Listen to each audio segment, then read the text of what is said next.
Lastly, to test for lipids, we use the emulsion test, which works on the principle that lipids are insoluble in water.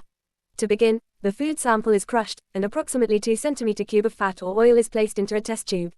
Next, we add 2 cm³ of absolute ethanol and shake the tube thoroughly to help dissolve any lipids present. Once mixed, this alcohol lipid solution is poured into a second test tube containing 2 cm³ of cold water. If lipids are present, a milky white emulsion will appear. This happens because tiny lipid droplets are suspended in the water, scattering light and giving the mixture a cloudy appearance. On the other hand, if the solution remains clear, it indicates that no lipids are present in the sample. Together, these biochemical tests, for reducing sugars, proteins, and lipids, offer simple yet highly effective methods for analyzing the nutrient content of different foods.